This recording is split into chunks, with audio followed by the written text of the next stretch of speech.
First of all, before we even get started, I want to thank each and every one of you out there for helping make 2014 an extremely successful year for the GoodMicWork YouTube channel. You guys have been great. You've been very supportive. People seem to enjoy my work, and my subscribers increased about 60% this year alone. So I appreciate everybody for their dedication and their loyalty to this channel and actually enjoying what some random motherfucker is saying when he talks about wrestling. I really appreciate it. Thank you very, very much. Now, as far as what you're going to hear in this video, you know, I thought about it so long. I even made a couple of Facebook posts. I even think I put an announcement up on a YouTube video asking for advice. What should I do for the end of the year? I had already conceded that I was not going to do a big elaborate Q&A because, as you now know, I'm doing semi-regular Q&As in lieu of the big giant projects, which I know I haven't done a Q&A in a while, but there is going to be one coming up in January. But there was just no way this year for me personally that I had the time to actually put together a big project like that, so I wanted to do something special at the end of the year instead. And you guys threw all sorts of ideas at me. I honestly gave each and every one of them some thought and was really close to deciding on one once or twice, but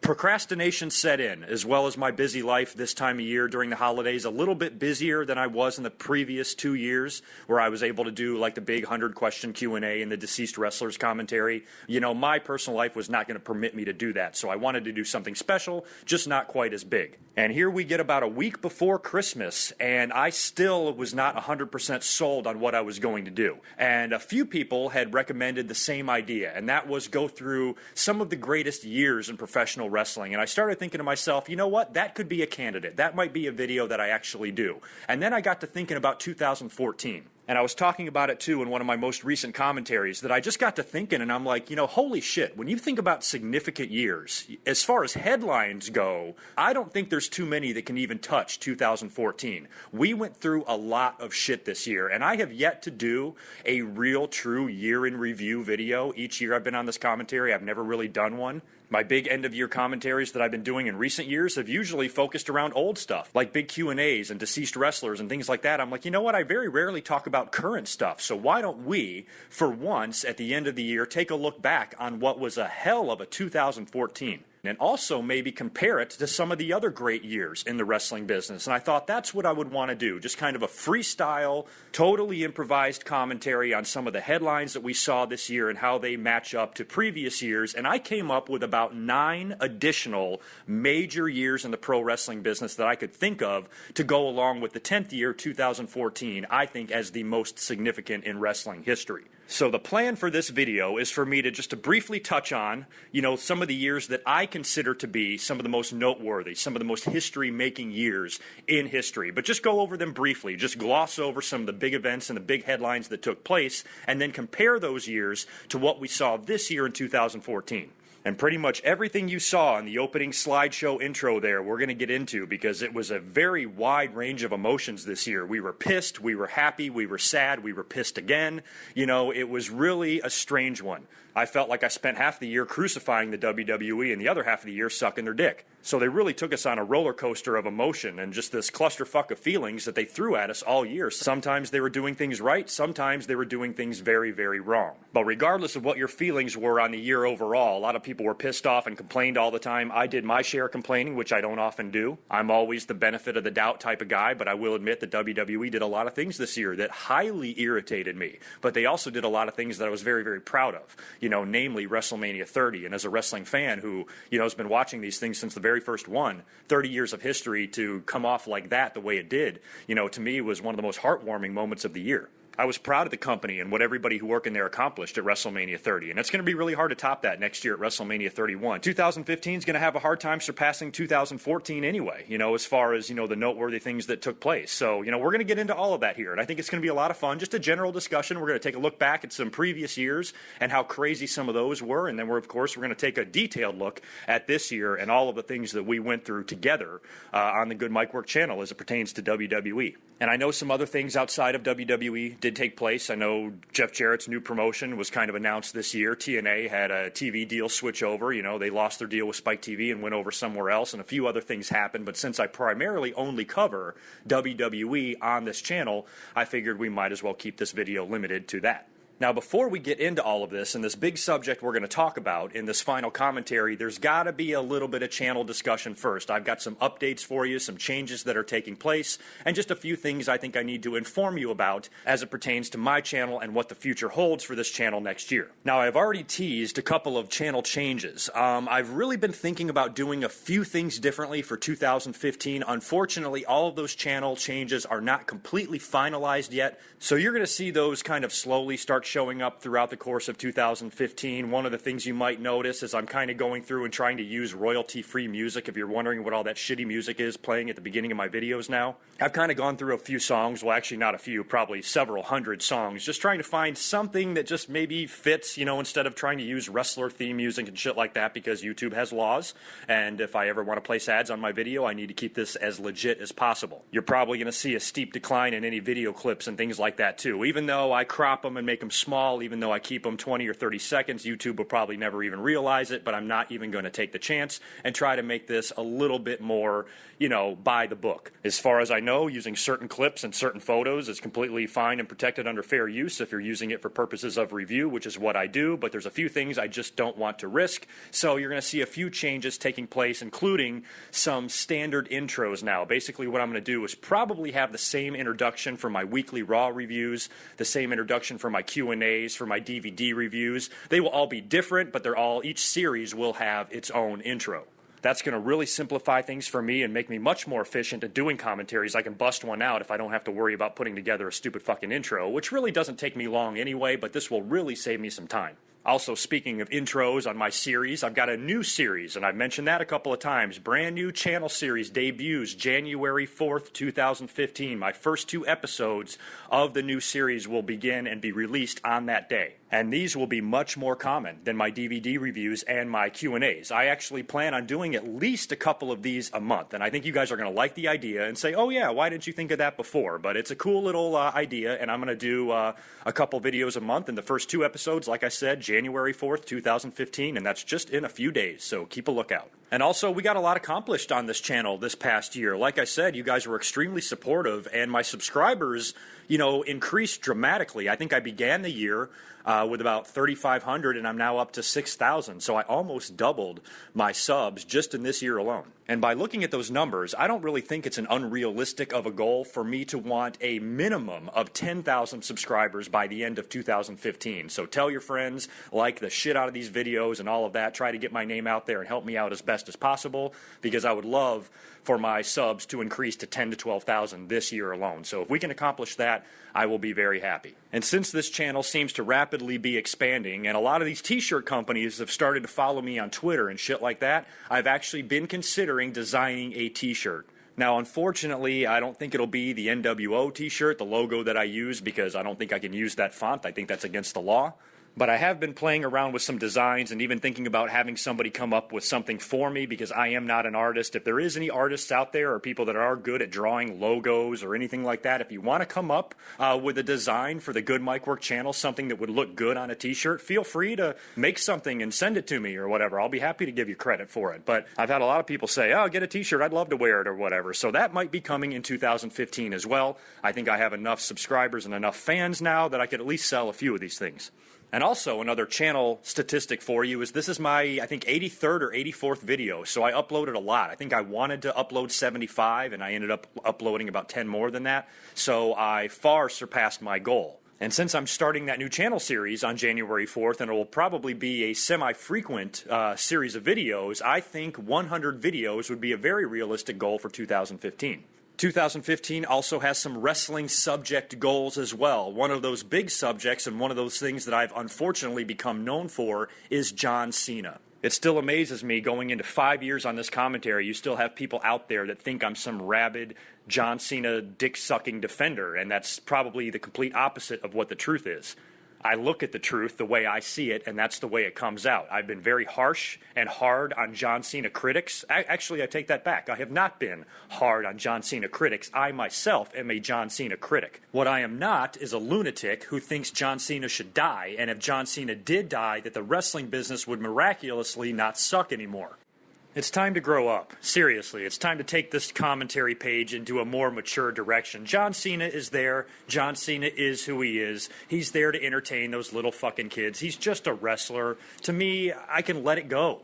Everybody who's pissed off and yells and screams about John Cena, guess what? You're not WWE's core audience. I hate to break it to you. The only thing you're going to be able to do is try to find other parts of the show that you like. You know, I'm all for making fun of John Cena here and there because he says some stupid shit and he does some stupid shit. But if you think he's the cancer of the wrestling business, then you have some stupid shit in your brain. It's the WWE, it's Vince McMahon that is insistent on cramming this guy straight up our asses. Yes, they do that, I admit. John Cena is up my ass. It's been hard to get him out. I've tried to pull him out a few times, and they just keep sticking him right back up there. So I'm not here to debate John Cena ever again. You guys know my feelings on him. You got 5 years of commentaries that you can go back and listen to if you want to hear me defend John Cena. But for the future, all this shit is over. It's pointless. It's fucking pointless to go around in circles like this. You think I like talking about it? I don't give a shit about John Cena one way or the other. To me, it annoys me that I have to come up here and talk about a guy that I don't give a fuck about. I know what the WWE's doing in today's era. It's fine with me. Entertain those little fuckers if you have to. I don't care. You want to put the belt on John Cena a time or two per year, fuck it, whatever. It's not my favorite thing in the world, but it's not enough for me to want to drive to Vince McMahon's house and saw his head off. There's a maturity and a generation gap between myself and them, and it's just no point in fucking even engaging that shit anymore. And I really haven't.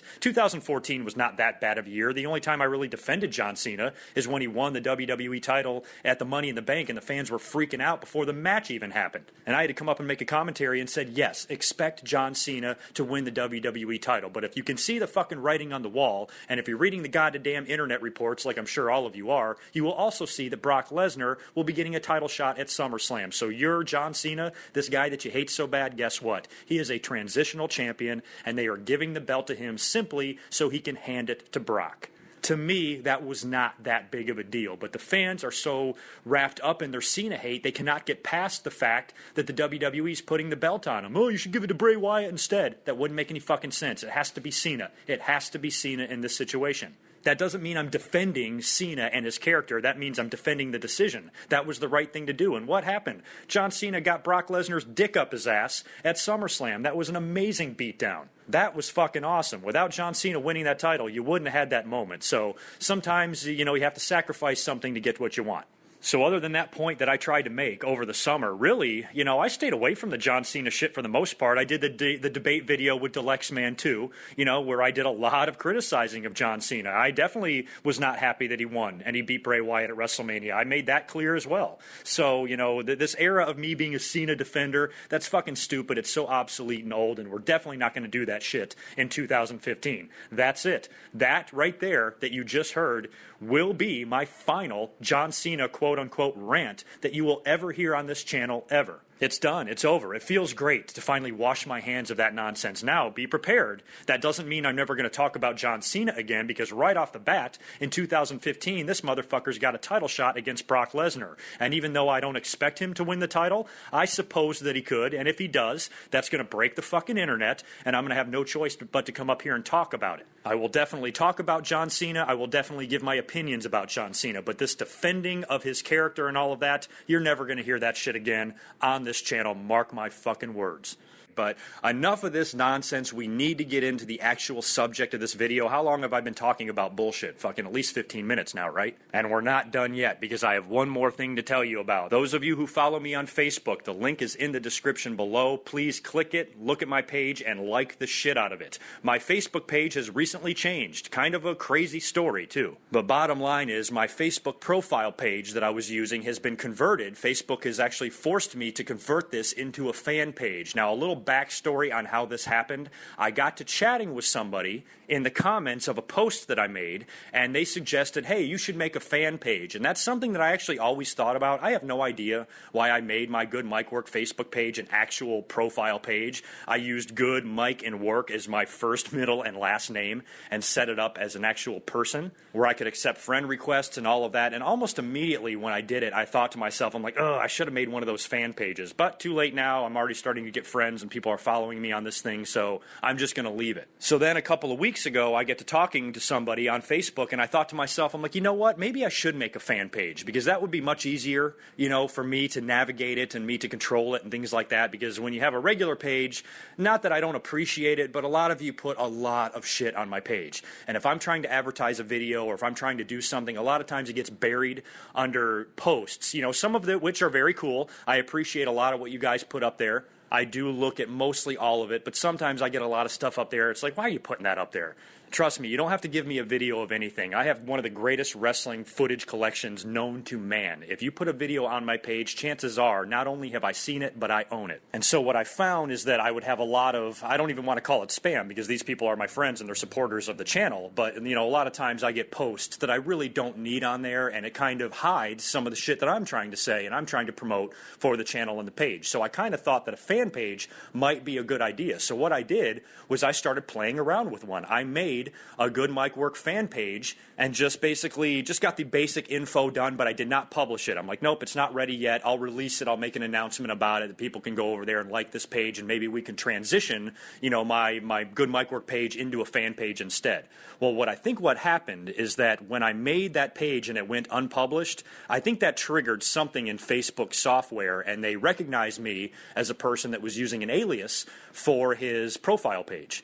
And I think Facebook wants to get away from that. If you're going to use a company or a business or an alias or a character name or something like that, they prefer it be a fan page or just a page instead of a profile. So what they did is they made me convert my existing profile into a fan page. So anybody that was friends with me, I guess you're no longer my friend. You have just liked the page instead. And it's no big deal, but I was a little bit disappointed that a lot of my past posts and pictures, that had a ton of likes and comments on them, they all seem to have been erased. Some of my past pictures are still there, but they've taken all the likes and comments away. And I've put some good shit up there in the last couple of years, and it's a shame that all that seems to be gone now. So it's no big deal. It's something I needed to do anyway. I'm just bummed out that a lot of my past shit seems to have been erased. But I'll still remain just as active as ever on Facebook. You can check that shit pretty much any day. I've always got something to say, or I make a lot of announcements on there too. Let people know the progress of a video, when a new commentary is going to be up. So if you haven't liked my Facebook page, please do it, because I will keep you informed on future videos. And sometimes I let everybody know, hey, in 2 hours I'm going to upload my vid or whatever. So, keep that in mind, because there's always some channel announcements taking place on Facebook, and that goes for Twitter as well.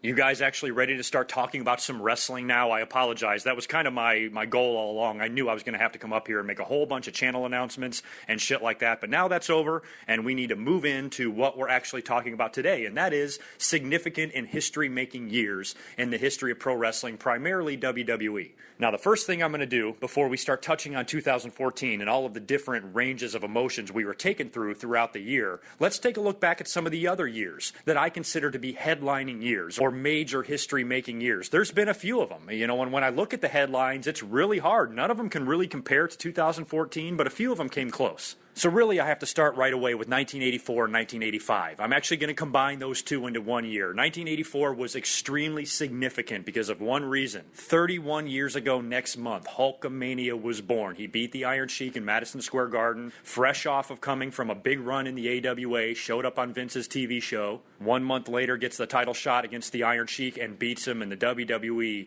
literally overnight goes in a completely different direction. Bruno and Backlund had reigned for over a decade as far as that type of wrestler, just with a few blips in between. Graham held the belt for a while. Iron Sheik held the belt for just a couple of months at the most. And then Hogan came in and beat him for it, and bam, there you go. Sports entertainment is born. And then when you go into 1985, Hogan had that first run, that first year run in 84 where he defended the title all over the country and the world. But 1985 is when WrestleMania was born. Then when you combine that with the Hulk Hogan and Roddy Piper feud, the Rock and Wrestling, the celebrities that were coming into the WWE, professional wrestling was changing dramatically right before our eyes. So I definitely have to consider 1984 and 1985 very significant years because they transitioned us into a completely new form of entertainment. 1987 was another big one. The success of WrestleMania 3, still, I think, to this day, the biggest wrestling show that has ever taken place. The WWE did such an amazing job of building Hulk Hogan versus Andre the Giant as a true epic match. Kids and adults alike, were fascinated by this. I was at that show. I was in the Pontiac Silverdome that day, and there was just as many 40-year-old men watching that as there were 10-year-old kids. Even though you knew it was professional wrestling, kayfabe was still a little bit protected. You didn't know what the deal was. It truly felt like the clash of two giant titans, two superheroes colliding. It was a match that you had to see. An unbelievable amount of energy and build-up towards the main event, and the great job the WWE did at making Andre, a guy that just came off back surgery, hadn't wrestled in about a year. They came off and made him look like an unstoppable monster. And when Hulk Hogan picked him up and body slammed him, that image was very surreal to see at the time. Even though Andre had gotten body slammed before, even by Hulk Hogan back in his lighter days, to pick up that big giant and do a finish like that in that match when the matchup was just so huge. Hogan actually picked him up and slammed him, leg dropped him, pinned Andre the Giant. A lot of people were shocked. Hogan actually went into that match pretty much as the underdog. I think a lot of people actually thought Andre the Giant was going to win. Back then, there was really no precedent set yet. This was only the third WrestleMania. There was no rule that said the babyface has to win the main event. There was no rule that said the crowd has to go home happy. So it's not like you really saw it coming. Today's day and age, when you look back, at that today, you're like, oh, sure, of course Hogan's going to body slam Andre. You don't pack 93,000 people into that building and then have their hearts ripped out when Andre the Giant beats the crap out of Hulk Hogan and pins him in front of a bunch of little kids. They wouldn't do that. But back then, you didn't really know what they were going to do. And the story goes is that Hogan didn't even know. Wrestling was different back then, and people, some guys like Andre were untouchable. Andre wasn't going to get fined or suspended. Andre's Andre. He does what he wants. And if he doesn't want to lose, he ain't going to lose. That show was so successful. You combine that with the Savage Steamboat match and their feud, and a lot of other things that happened that year, including the birth of a new pay-per-view, Survivor Series, 1997. That was the second one. That really got the ball rolling. 87 was very significant. Number one, because of the feuds they had, the success of WrestleMania 3, and a brand new pay-per-view debuting that would be a regular thing for the WWE as well. That year, they had it all. They had successful pay-per-views. They had great feuds on the Intercontinental level, on the World title level, and on the tag team level. You had Savage and Steamboat and Savage and Honky Tonk Man feuding for the IC title. All that stuff was great. You had the Hearts feuding with the Bulldogs, later on dropping it to Strikeforce. Tag team action was great in 1987. And then, of course, Hulk Hogan and Andre the Giant and everything surrounding that. It was an amazing year. And I definitely rank 1987 up there with some of the best. Another one that I rank up there, this is more for headlines purposes, is 1992. Not really the greatest year in professional wrestling, but one that I remember very well. One of my personal favorite years in WWE, just as somebody that grew up, around that time, and I have a lot of memories of back then. But also, some of the behind-the-scenes stuff and some of the things going on internally were very headline-making, and it was a very significant year, I think, in WWE history in 1992. This was when Ric Flair came in. Now, actually, he came in 1991, so he was already there. But I think of when Ric Flair came in with that NWA World title belt on WWE TV and how crazy it was to see that. I still consider that spilling into 1992 a little bit, which is why I include Ric Flair in this thing. And also, he won what is still my favorite Royal Rumble of all time. 1992 is my favorite Royal Rumble. It's either that or 2001. I actually really enjoy 2001, but, all my life I've always considered 1992 as the most exciting Royal Rumble, the one that I like the most, and something other than a fucking babyface winning it. And it was nice to see Ric Flair come in that way. The participants in this thing were through the roof. I think the best talent the Royal Rumble has ever had. I mean, you had Flair, you had Hogan, you had Sid, you had Undertaker, you had Piper, Kerry Von Erich, Bob Backlund might have even been in this thing. I mean, there was a lot of guys in this Royal Rumble. Definitely one of the most star-studded Royal Rumbles in history. And the finish was great. The way Ric Flair came in, I think, as number 3, lasted all of that way and was able to toss out Hogan and Sid at the end. I mean, it was just an amazing finish. It was great. The celebration at the end with Ric Flair winning the WWE title backstage with Mean Gene, and, they're smoking cigarettes and laughing and everything. It's fucking hilarious. So a big-time Crockett guy, a staple of the NWA territory. Ric Flair was the face of the South. He's now coming up to Vince's territory, and he wins their world title. And Ric Flair does not look like the muscle-headed freaks that Vince was going with prior to this. You know why? Because around this time is when all of the steroid accusations had started. They might have even started as early as 1991, but this was when the ball really started getting rolling on that. The media started picking it up, and Vince would be on the hot seat for a long time. Now, Vince, I think, wouldn't be acquitted of this until the summer of 1994, but a lot of the investigation and a lot of the internal shit started taking place in 1992. They even had the sex scandal as well that year, which I don't know if you guys even know this exists. Actually, I know some of you do because I know I've seen it on my Facebook page, but again, it's footage that I own and I've seen a million times. But Vince McMahon and a bunch of people were actually on the Phil Donahue show that year. Now, Phil Donahue, back in the day, I don't know, some of you might be young, back in the day in the 90s, talk shows were all over the place. You had fucking Geraldo and Sally Jesse Raphael and Montel Williams and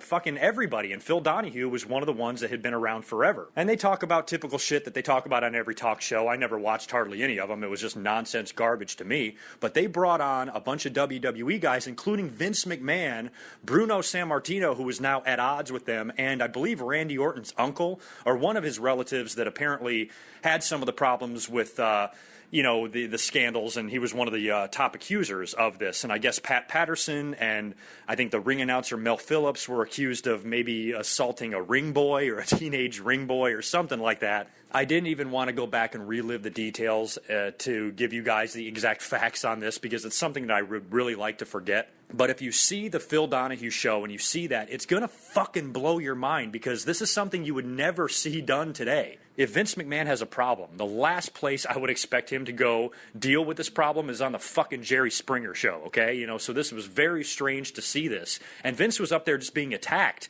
by everybody, including Bruno. Bruno was a bitter son of a bitch back then. I think even Billy Graham, I got to go back and watch this. I should have been more prepared before I talked about this, but I think even Billy Graham might have been there as well. And they were all just trashing Vince. And it was really becoming apparent that there's some shady shit going on behind the scenes in the WWE. And a lot of us were worried for the company. I mean, not only do you have the steroid stuff that's going to start, you got all these sex scandal, accusations and stuff. The WWE was just, they were in the toilet as far as publicity goes. Yeah, they were making a lot of headlines, but it was a lot of really bad headlines. And that's when you saw the WWE noticeably take a different direction. They already had Flair as champion. WrestleMania 8 was huge because Hulk Hogan went from challenging for the WWE title. They were probably going to have Hulk Hogan versus Ric Flair, which I still think to this day, they just missed a huge opportunity there because WCW turned around and did the same match a couple years later, drew a huge buy rate for it. I don't know why they thought this match wouldn't be any good. It's Hogan, it's Flair, it's a match. Whether or not they have chemistry or not, the fans deserve to see, and they should have been able to see that. Now, I'm perfectly happy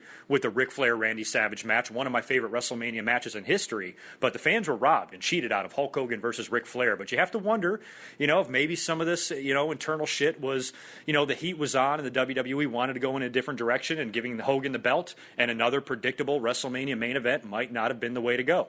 So instead of working with Flair and winning the WWE title, which he would have done, he worked with Sid in what was billed as possibly his retirement match. And Hogan would go into that match with Sid, and after that, he would leave for almost a year. Vince McMahon, I guess, never really loved Ric Flair as WWE champion, which is why I guess he made Macho Man win the title at WrestleMania 8 instead. And then I think Flair would win it back from him, around September. And then after that, Bret Hart was given the title, and they ran with Bret. And as a matter of fact, Bret and Shawn main evented Survivor Series that year. So they went from Hogan Sid to Bret and Shawn, literally, in 1 year. So to me, I always look back at 1992 as being a very significant year. Number one, for the WWE downsizing just a tiny bit and also downsizing the size of some of their actual wrestlers that are holding belts. And instead of Hogan and Warrior, you went to Flair, Savage, and Bret, which was a nice change for someone like me who was fans of all those guys, fans of that style of wrestling. I loved 1992 for that reason. You also had Wembley Stadium. Bret Hart was Intercontinental Champion throughout that year. He beat Roddy Piper for it in one of my favorite WrestleMania matches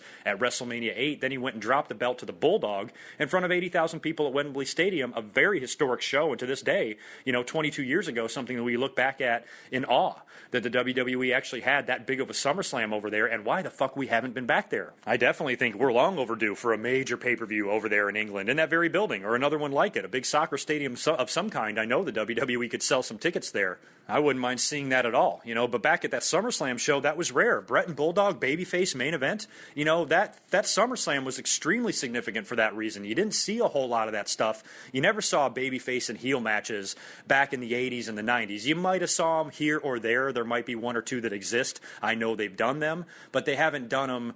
They weren't frequent. And here in SummerSlam, you had two. Both of your main events were babyface matches. How insane is that? You had Randy Savage versus the Ultimate Warrior for the WWE title in the middle of the card, and then your Intercontinental title main evented the show with two more babyfaces, Bret Hart and the British Bulldog. So to me, that SummerSlam was really significant for that reason alone. 1996 is another year that was huge for the WWE. That's when wrestling was coming out of its really slow period, 93, 94, and especially 95. Terrible years in wrestling. Some of the worst ever. Business was down about as far as it's ever been. WWE probably was literally check to check. Their ticket sales were in the dump. Their characters were garbage, so nobody wanted to buy their merchandise. Just business was down in general. But 1996 comes around, and you have a different type of main event for WrestleMania 12, an Iron Man match between Bret Hart, Shawn Michaels. You know, when you think about WrestleMania and what it has meant, you know, throughout the years, it started getting a little bit more for the wrestler. You know, like I said, around WrestleMania 8, WrestleMania 10 was also very good with Bret and Owen and Shawn and Razor. But here in WrestleMania 12, you have these two great wrestlers going in an Iron Man match. This is what the WWE was trying to illustrate and try to do in their competition with WCW. WCW had started Nitro going head-to-head with Raw. Imagine that, even with Nitro being born and going head-to-head with Raw on Monday nights as major competition in 1995. That still doesn't do shit for 1995 as far as headlines go. That year sucked. But here in 1996, I think WWE is trying to make a point. Yeah, WCW, you took all these old farts from us, but we still can wrestle better than you. We still have younger, stronger, faster talent, and we're going to prove that to you when we put Bret and Shawn in the ring for an hour in our main event of WrestleMania. And it was a great match. One of my favorite WrestleMania matches of all time. I'm a huge Bret mark. I'm a huge Shawn mark. And to see those guys in there dancing together was a fucking beautiful thing to see. And that was the launching of HBK. The icon, the main event, the showstopper was born that night when he beat Bret Hart for that title. And he was launched that year in general. You know, Shawn had a lot of personal problems back then, but that was his first year on top. So even though Shawn Michaels was a miserable, drug-addicted son of a bitch, he was still the man back then and had some pretty good fucking pay-per-view main events, including Mind Games, one of my favorite matches ever between Shawn Michaels and Mankind, or Mick Foley, in the main event of that pay-per-view, which was great. Now, I think 1996 is most known for a couple of things. Number one, the departure of Scott Hall and Kevin Nash, but also number two, the NWO. I mean, that's when wrestling started to boom back. It was because of those guys. The curtain call took place. To this day, 4 guys fucking hugging after a show is over in Madison Square Garden is still one of the most significant things to ever take place in the history of the wrestling business. 1996 might be the closest thing we get to a year as significant as 2014, because so much took place during that year, and so many things when you look back, you know, that took place. Wow, if that wouldn't have happened, this wouldn't happen, or whatever, you know, with the curtain call. Had those guys not done that, Triple H wouldn't have been punished. Austin would have never won King of the Ring. We might not have even known about the Austin 316 phrase. It might have not even existed had the curtain call never happened. Nash and Hall then jumped over to WCW, showed up on Nitro, you know, portraying themselves as Vince guys that are coming in to invade the company. And even to somebody like me, who's older by this point, knows how everything works, I wasn't even fucking sure. I knew their contracts were up. I knew they were leaving to go to WCW, but for them to get on the mic and pretend they're from the other side and fucking berate and abuse WCW and make fun of them and insult them the way they did, you know, I felt that there was really some personal feelings behind that. I'm like, wow, Hall and Nash, yeah, if they're there, they might be there, but they don't want to be, you know, and some of these things they're saying about WCW, they truly believe, because that was the WWE's philosophy when they were feuding with WCW in the Monday Night Wars. Like, look at these motherfuckers, these old washed-up farts are trying to compete with us, with this young, great talent that we have, with these big-time superstars like Diesel, like Razor Ramon. Well, now Diesel and Razor Ramon are in WCW, and the whole NWO thing was so crazy to watch and so surreal and so amazing. And then when they hooked themselves up with Hulk Hogan and formed the NWO, wrestling had never seen anything bigger up until that point. Wrestling had never had a t-shirt craze, you know, like they did that year. Those NWO t-shirts were everywhere. Back then is when you had to write in and mail away for shit. And I remember ordering an NWO t-shirt, and it took about 3 or 4 months to get to me. It was an amazingly long time you had to wait just to get your hands on one of these things. And wrestling, overnight, all of a sudden, had become hugely popular because of all of the real drama going on with Scott Hall and Kevin Nash. That was real life shit. Two guys from the WWE left and came to WCW. And with the dirt sheets not being that prominent back then and a lot of people not knowing what was going on, there was a lot of the audience that actually bit and believed that and took the bait and said, wow, you know, Vince is sending guys here to invade WCW. And it was probably an amazing thing to watch for a lot of fans who truly thought that was happening. And that's all it took. Wrestling exploded after that point, you know, and then on the WWE side, they're doing their best to compete. Luckily, they have Stone Cold Steve Austin, who's making, you know, a similar amount of waves, nothing like the NWO, but he's definitely getting on the map. And you can see that the attitude is starting to sink in professional wrestling. NWO is very cool, fucking bandanas, baseball bats, using their real names, wearing jeans and t-shirts, and kicking everybody's ass and spray painting them. And then you got Austin, you know, beer swilling, lifting up his middle finger, saying ass and damn and hell every 5 seconds. So, you know, wrestling was changing. It was starting to transition from the garbage man and the clown, you know, into these gangs and into this beer swilling redneck that doesn't take any shit from anybody. So I liked it. You know, I really liked what happened in 1996. One of my favorite years, only because I had just dealt with 3 years of nonsense from the WWE and WCW, and now shit was getting good. And I look back at 1996 with a lot of fond memories.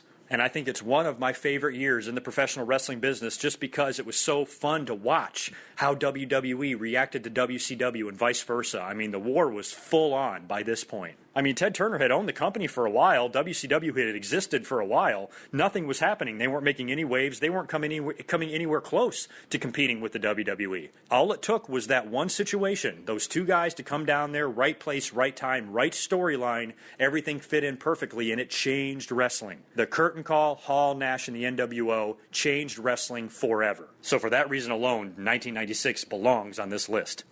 I have to include 1997. That year was fucking huge. The Monday Night Wars were in full swing. The war was about as dirty as ever between the WCW and the WWE. And finally, WWE is starting to gain just a little bit of ground. And they changed a lot that year.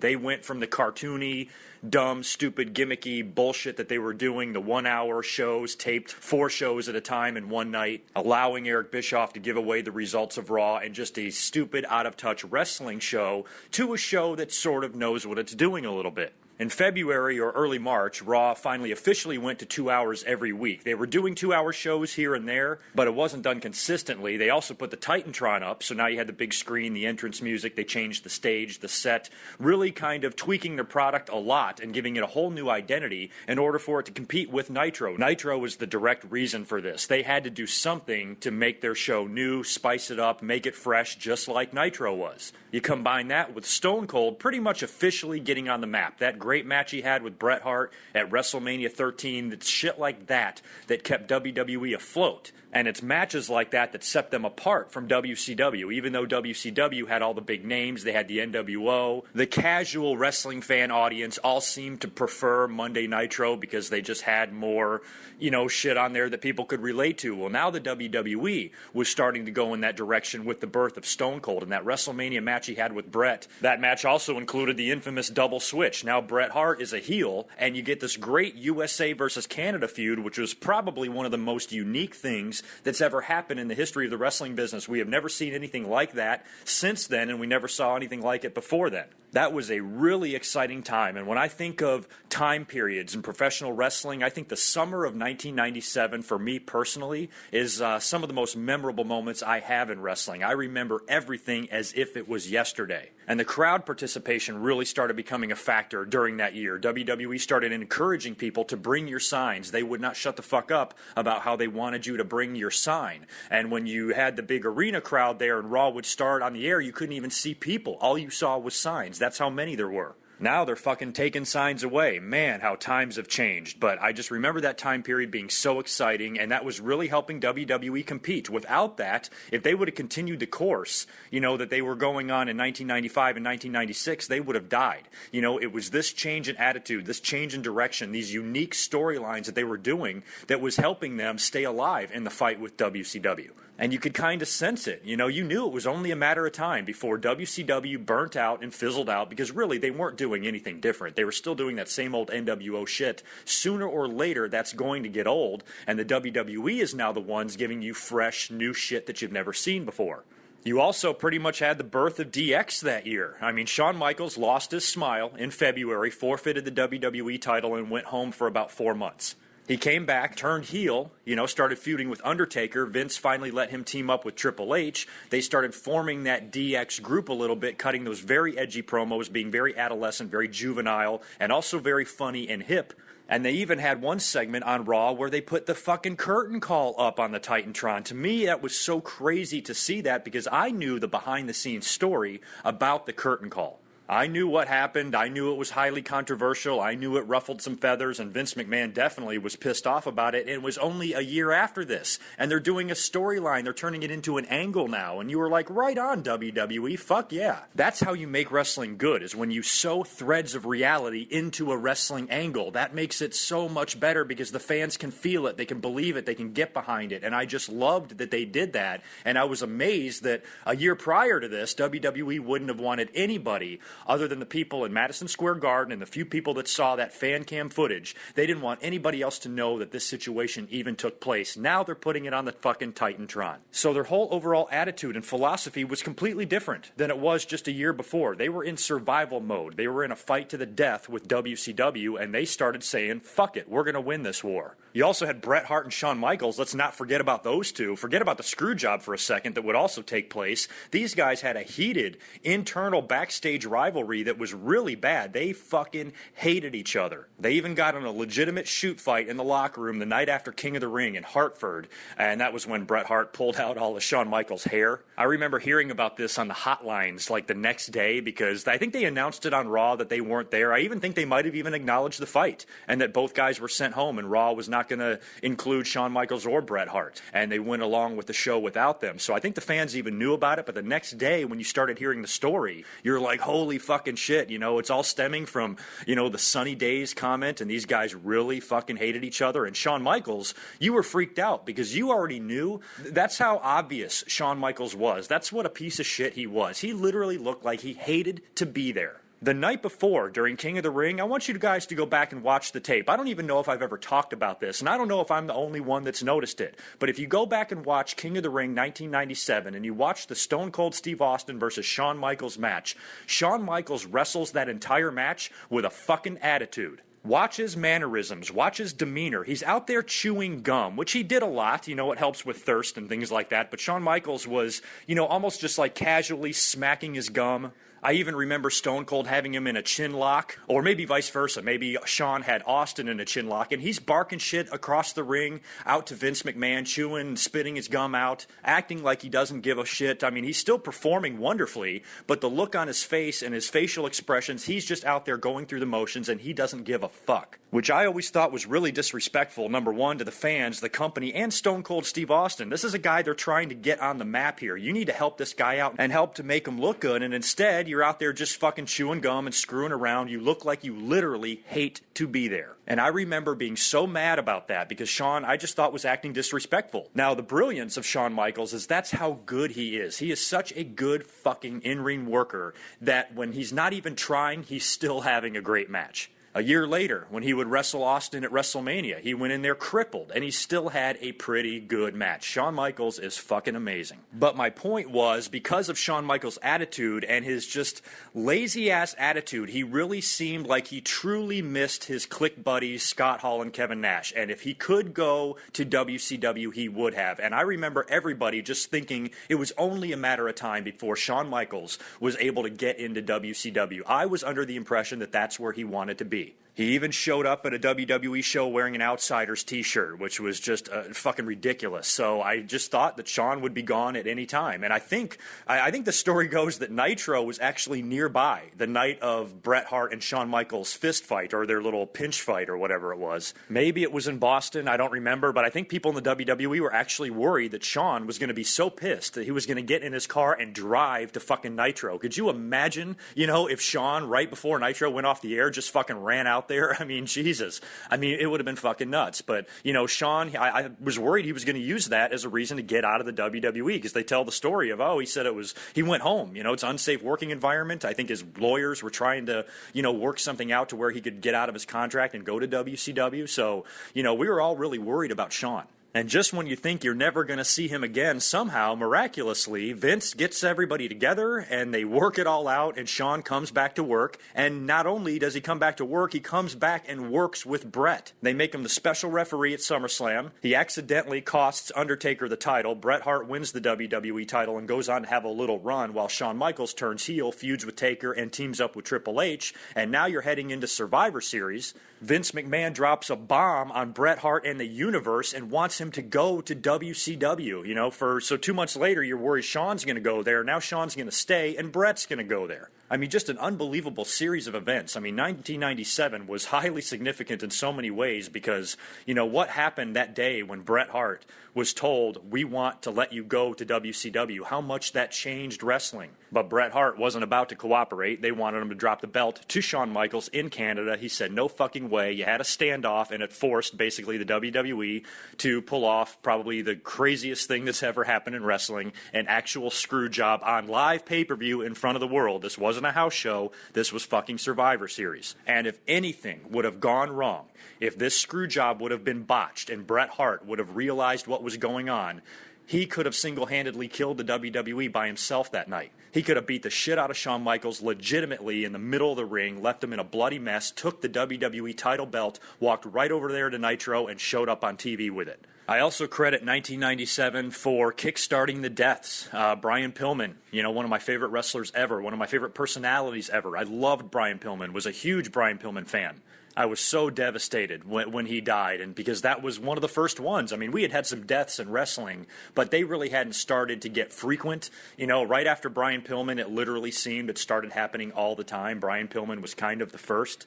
And then after that, it was one after another, and it still, to this day, has not slowed down. I don't even know what the full number is, but if you look up, just from Brian Pillman, forget about all the people that died before him. Forget about Bruiser Brody and Andre the Giant and Eddie Gilbert and anybody like that. We're talking about Brian Pillman up until present day. That's a lot of fucking guys, and I think Brian Pillman really got the ball rolling. After that, it was I became numb to it very fast because it was happening so frequently.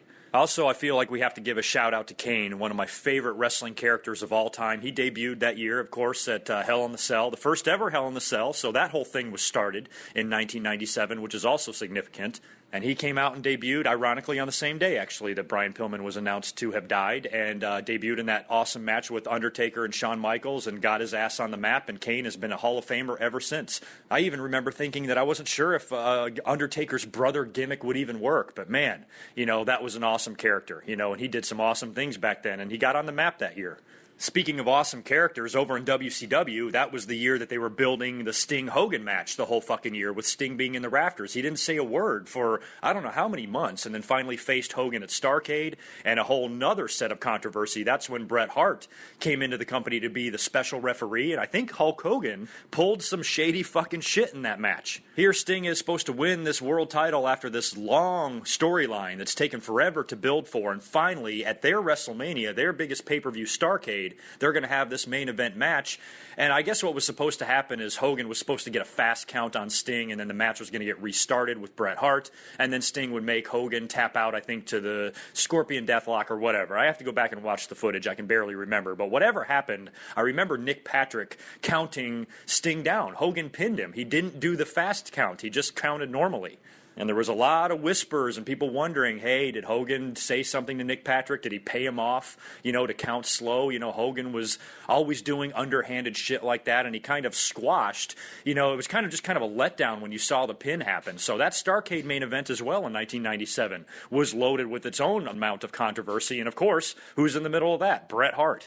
If you would have told any of us at WrestleMania the same year that later on Bret Hart would also be at Starrcade, wow. Bret Hart participated in WrestleMania and Starrcade that year. That's amazing. It's funny, just as I go through and rehash some of these memories and these stories, 1997 actually might compete with 2014. I got to say, a lot of shit went down that year. That was a very significant year and a very history-making year in the history of not only WWE, but pro wrestling in general. Got to include 1998 as well. Really 3 in a row here. here, 96, 97, and 1998. Now 1998, Attitude Era in full swing. Bret Hart's gone. Stone Cold Steve Austin is launched at WrestleMania 14. WWE finally overtakes WCW in the ratings. They started to catch up. They had a few moments. They had a few close calls. Finally, the Austin McMahon segment on Monday Night Raw finally beats Nitro. Austin and McMahon, of all people, Vince McMahon, go on to have probably the most famous wrestling feud in the history of the business that year. Not to mention what Vince did in the beginning of the year in a very shrewd business move by taking a ton of money and throwing it at Mike Tyson in order to get the mainstream publicity that the WWE needed. And WWE goes from trying to claw and fight their way back to beat WCW in the ratings to destroying WCW in the ratings. WCW had a few victories here or there, but for the most part, fans had switched over to Raw now to watch the Attitude Era, to watch Stone Cold Steve Austin, Vince McMahon, that whole deal. The show had completely changed on WWE's end. They were using attitude, they were using violence, they were using sex, and they were using all of that stuff better than WCW was doing it. And that was the year that WWE took over and would never look back. I think we also have to include 2001 for one major reason, and that is that this long-running feud between Vince McMahon and Ted Turner, and even dating back to the Crockett's, is finally over. After all this time and this heated, crazy, bloody battle between the WWE and WCW, Vince McMahon wins the war and purchases WCW. After what we all saw with the Monday Night Wars, those previous 5 years, to have Vince McMahon come on TV and say that he bought WCW, and Vince McMahon is also on a simulcast on Nitro airing at the same time on TNT. It was one of those rare times where real life came into a pro wrestling show, because even though, it's a wrestling angle, this is really what was happening. Vince McMahon truly did purchase WCW, I think, a couple of days before. I think they rounded up Shane McMahon and Bruce Pritchard and maybe a couple of other WWE guys and sent them down to Nitro to run their show for them, and they were going to do this simulcast where they were going to run this angle where Vince McMahon bought WCW, but he wasn't going to sign the papers until WrestleMania, which was only a week away.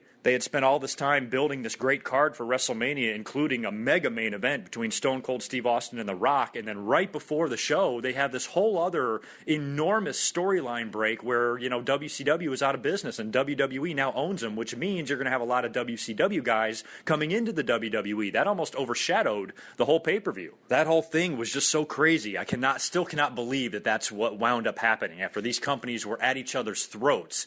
Now, Vince McMahon owns them. Fucking crazy. And then, of course, the invasion angle, which was completely botched. They could have done a lot better job with that. I defend the invasion angle a little bit because I really think the WWE could not get their hands on some of the talent they wanted because of the way their contracts were structured. They all got to sit on their ass at home. Unless Vince McMahon wanted to pay them an obscene amount of money to come in, that would have done nothing but piss off your locker room. Was really not an option when you look back at it.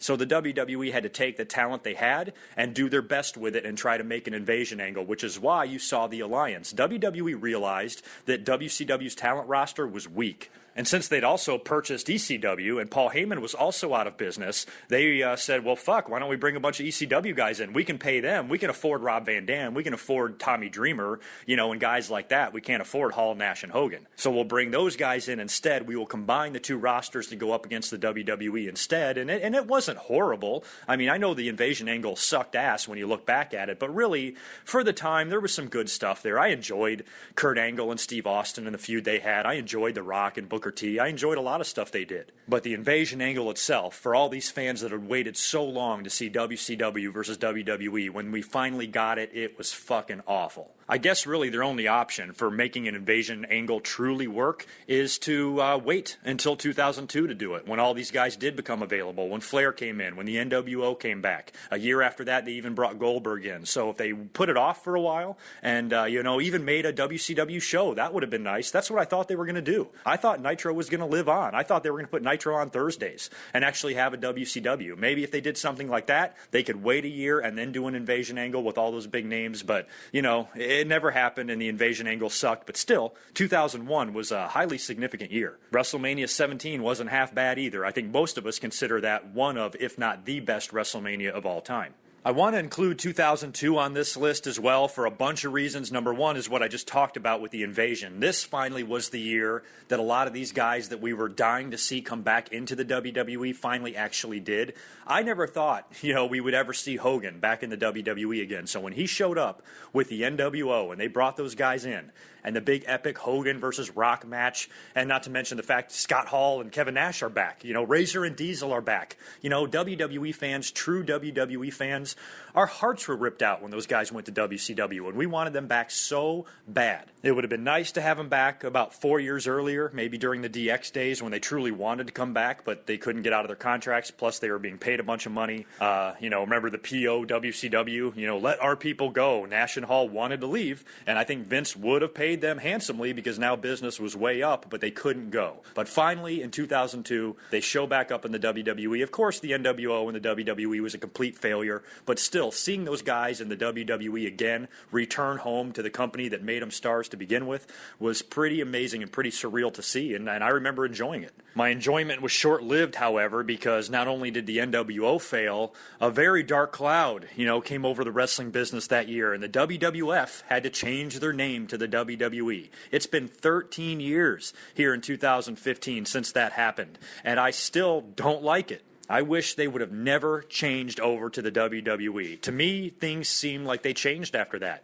Things went downhill from that day forward. And maybe it was a coincidence because they also lost Rock and Austin. The Attitude Era had kind of come and gone. There was no more competition with WCW. So I don't think the WWF changing to WWE is the reason that wrestling got shitty, but it sure is coincidental because after that, it seemed like immediately nothing was the same again. 3 months later, they were doing fucking Katie Vick. You go from NWO in February to Katie Vick in September. How do you go from that to that so fast? The brand extension, I believe, had kicked off by then as well. They had their draft. Ric Flair owned fucking Raw and Vince SmackDown. Or I can't remember how it went. But the good news about the brand extension is that that's when we saw Brock Lesnar come onto the scene. He showed up on Raw, started kicking everybody's asses. He won the King of the Ring, and then he got the number one contender spot to face The Rock at SummerSlam and beat The Rock. The crowd turned on him. We can never forget that. And heel Brock Lesnar, who the fans loved. Brock was so good back then. I wish we could have that very guy in the WWE right now. I wish we could have 2002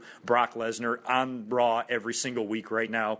That's who we need. He was such a fucking badass, one of my favorites, and he beat The Rock in a great SummerSlam main event, one of my favorite SummerSlams ever, 2002, and that was a great moment. We saw the launch of Brock Lesnar, and still to this day, here in 2015, he is a major draw. Bischoff also came into the company that year, which was fucking crazy. Goes back to what I was talking about the invasion. If they just would have waited, till 2002, they could have had Eric Bischoff, lead a group of WCW guys in. That would have been fucking great, but instead they made him the GM of Raw. The hug, that he gave Vince McMahon that night on Raw was very crazy to see. These guys hated each other.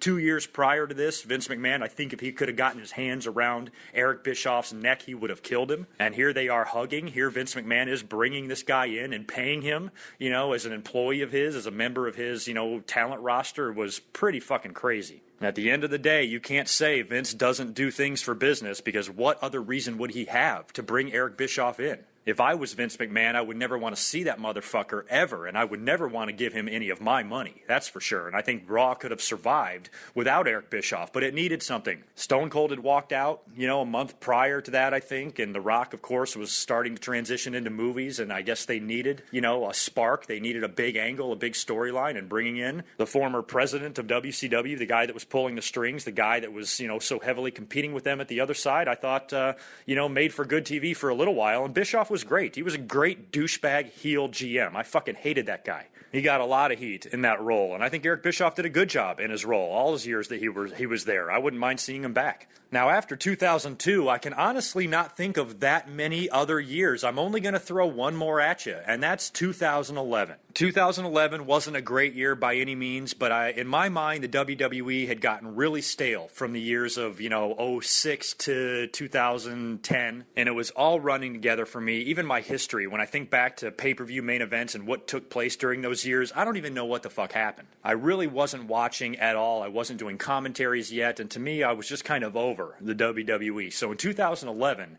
it was so refreshing to see, number one, The Rock come back. This guy had been gone for so long. It looked like he was completely done with wrestling, movie star for life. He finally comes back in to do a 3-year program and do a few matches. It was so awesome, and that year kicked it all off. We've needed him so badly. We've missed him. You know, the fact that he came back into the company that year, I think, makes it very significant for this new era of wrestling because, you know, that got the WWE into that mentality of having big, mega matches. They like to have these big epic showdowns now at WrestleMania. You know, The Miz and John Cena was garbage at WrestleMania 27. Since then, the main events have not been that bad. And of course, the pipe bomb, the first time we had heard anything like that on WWE TV in a long time. CM Punk, whose contract in real life is coming up, he doesn't think he's going to re-sign. They actually let him, for some reason, go out there on TV and air his grievances, and they say whatever the hell you want. You know, this is still the publicly traded company, the PG product. You know, you mean to tell me they said go on out there and say anything you want with no restrictions at all? I find that incredibly hard to believe, but also wondering if it wasn't a negotiation tactic. Say, hey, we really want you to resign. Let's let him go out there and say whatever the fuck he wants. Get some heat, get some interest going. You know, maybe spark a big feud to where he's not going to be able to turn down an offer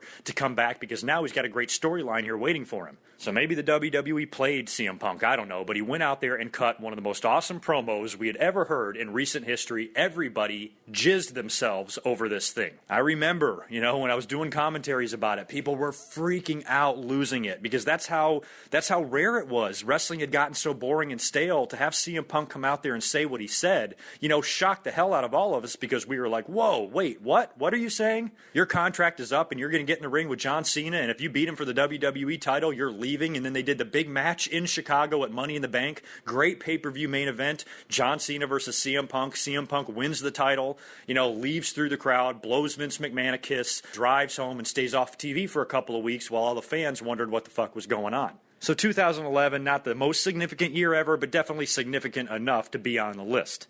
Now it's time for the main event. Finally, are you guys ready to start talking about the year that this video was really supposed to be about? I really wanted to do a year in review type of video on 2014 because I was just amazed. You know, when I think about all of the things that we talked about this year on my commentary page alone, just as it pertains to the WWE, it was really filled with a lot of stuff.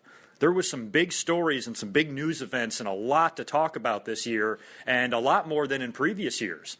2014 was definitely not a boring year, that's for sure. I think we should start right off at the Royal Rumble. Right off the bat, 2014 starts off in a controversial way. Batista makes his long-awaited return to the WWE, and the WWE, for some reason, thinks that this guy is going to be welcomed with open arms as the new top babyface in the WWE. They actually thought that. You had Daniel Bryan, hugely over, the most over guy on the roster at the time. He had gotten screwed over at SummerSlam, gotten fucked around in a lot of pay-per-views throughout the late part of 2013, and actually lost to Bray Wyatt at the Royal Rumble in 2014. The fans were pissed. The fans were livid. They were hoping, they were praying that the WWE is going to swerve us at the end and include Daniel Bryan in the Royal Rumble. Not only did they keep him out of the Royal Rumble, they had poor Rey Mysterio come out there as the 30th participant, which the fans were really hoping for Bryan, chanting Daniel Bryan's name throughout the entire Royal Rumble. Poor Rey Mysterio comes out there and gets shit on by the fans, not because they hate Rey, but because it was not Daniel Bryan. And then who wins this thing? Of course, the returning Batista. WWE thinks Batista is Goldberg, and he can just show back up, and the fans are going to shit themselves when they see him, and he can win, and they're going to cheer. No way. They booed and shit all over poor Batista. It's the WWE's fault, not his. They brought him back in as the babyface, as the guy he was years ago, and the fans just had no interest in seeing that, and I was one of those fans. I ripped the WWE apart in some of my commentaries during that time of the year because I was so pissed off at this decision. The whole crowd, you could hear it. It just amazed all of us that the WWE is blatantly ignoring the fans screaming for Daniel Bryan, and they're saying, nope, we're going to go in the direction we want, and fuck you.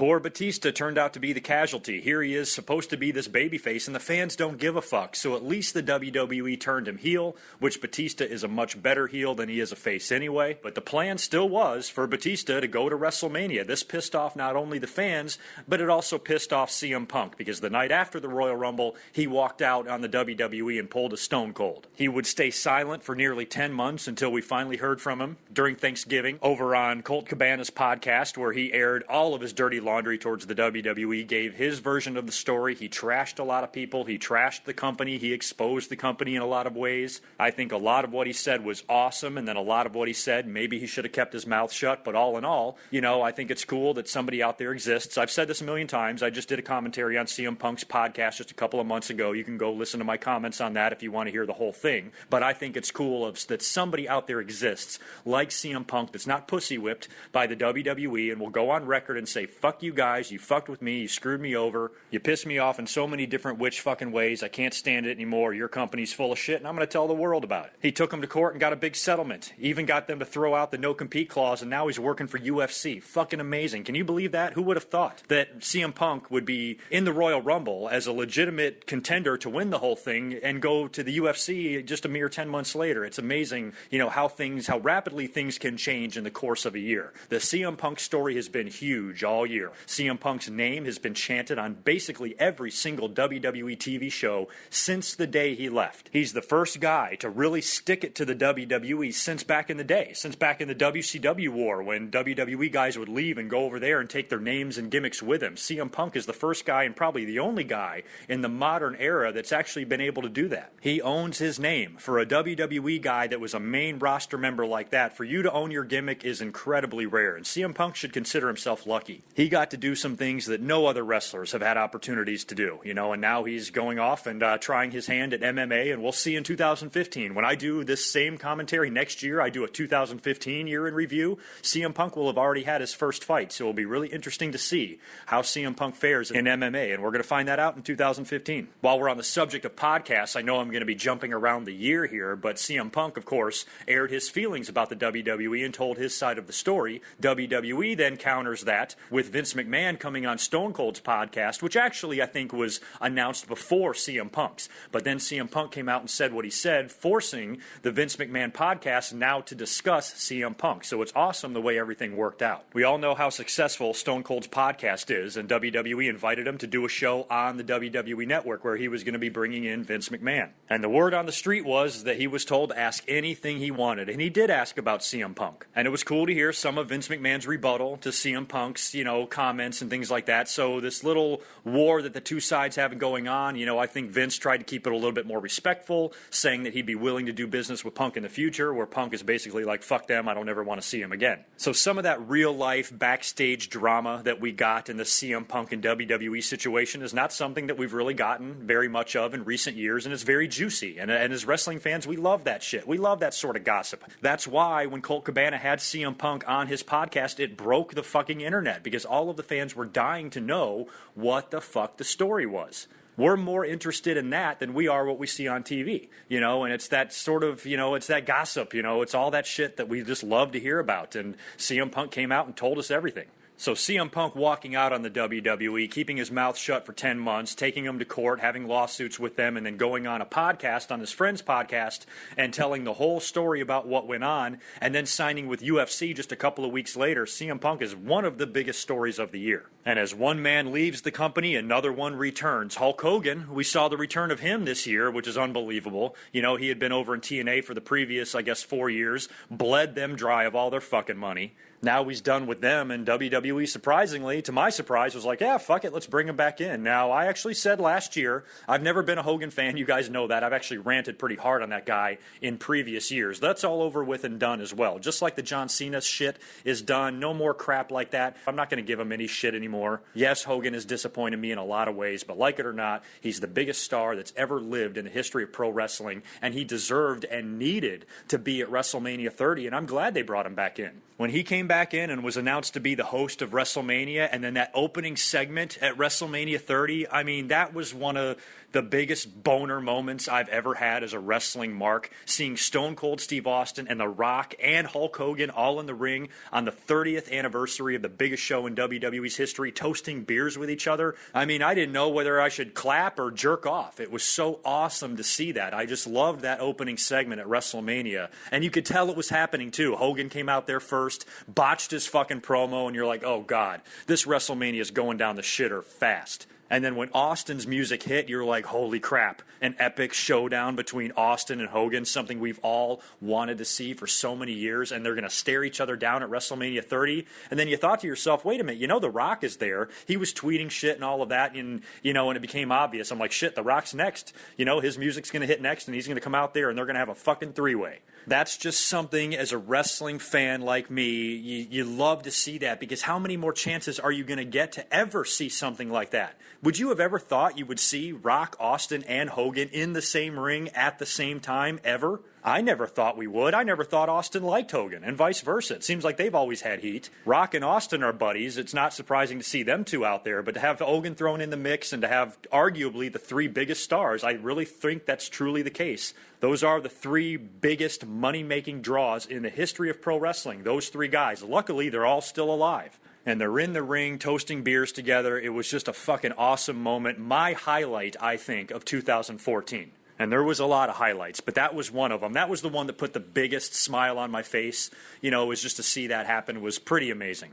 And then, of course, Daniel Bryan. How can we forget about our WWE champion? I talked about Batista earlier on. Of course, the fans were not into this idea at all of having Batista versus Randy Orton as the main event of WrestleMania 30. The fans let the WWE know this, and the WWE, to their credit, actually changed their plans and finally inserted Daniel Bryan in a great Raw storyline, the big Occupy Raw movement. Daniel Bryan brought all the fans in the ring and basically forced Triple H and Stephanie to change the match and change the stipulation. If Daniel Bryan beats Triple H at WrestleMania 30, he gets inserted into the main event, and it becomes a three-way for the WWE title. That was a fucking badass angle. Actually, those 3 weeks of Raw were all awesome, because if I remember correctly, was it the week before that WWE was in Chicago? So I think that would have been the first show there after CM Punk left and the WWE acknowledged that they are in CM Punk's hometown. We actually all thought that CM Punk was going to return to the WWE, and we knew the Chicago crowd was going to be very hard on WWE and could possibly hijack the show.